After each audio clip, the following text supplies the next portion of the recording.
Pernah nggak sih waktu naik gunung kamu ngerasa ada yang aneh? Kayak ada yang ngawasin atau suara-suara yang nggak jelas datang dari mana? Nah, kali ini gue mau cerita soal pengalaman horor yang gue dapet waktu naik gunung bareng teman-teman.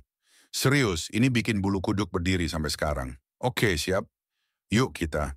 Jadi waktu itu gue sama 3 temen gue, sebut aja Raka, Tio, sama Lina, mutusin buat naik salah satu gunung yang terkenal di Jawa. Namanya gue nggak mau sebut, biar nggak bikin kontroversi. Rencananya simple, naik santai, ngecamp semalam, terus turun besok pagi. Klasik lah. Awalnya sih biasa aja, suasana ceria.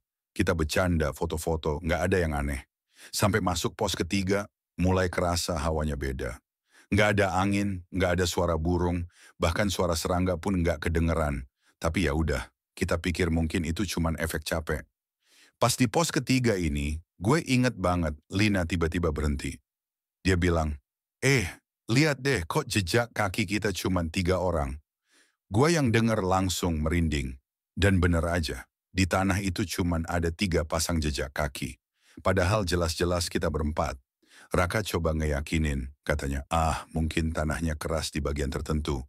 Jadi jejaknya nggak kelihatan. Oke, kita anggap itu masuk akal. Tapi di dalam hati gue mulai nggak tenang. Pas nyampe area camp, kita langsung bangun tenda, masak mie, dan ngobrol santai. Nah, sekitar jam 10 malam, kita semua masuk tenda buat istirahat. Tapi di tengah malam, gua kebangun karena dengar suara orang ngobrol di luar. Suaranya kayak rame, tapi samar, kayak orang bisik-bisik. Gua pikir, mungkin ada pendaki lain yang baru nyampe. Tapi pas gua buka resleting tenda, nggak ada siapa-siapa di luar. Hanya gelap, pohon, dan dingin yang beda dari biasanya.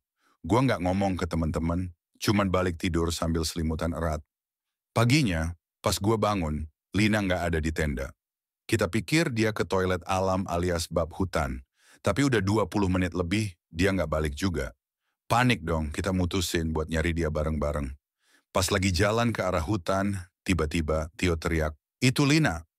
Gue lihat Lina berdiri sendirian di bawah pohon besar.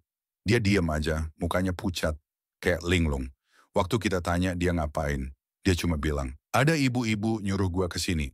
Tapi jelas, nggak ada siapa-siapa selain kita. Nggak lama, Lina tiba-tiba nangis tanpa sebab.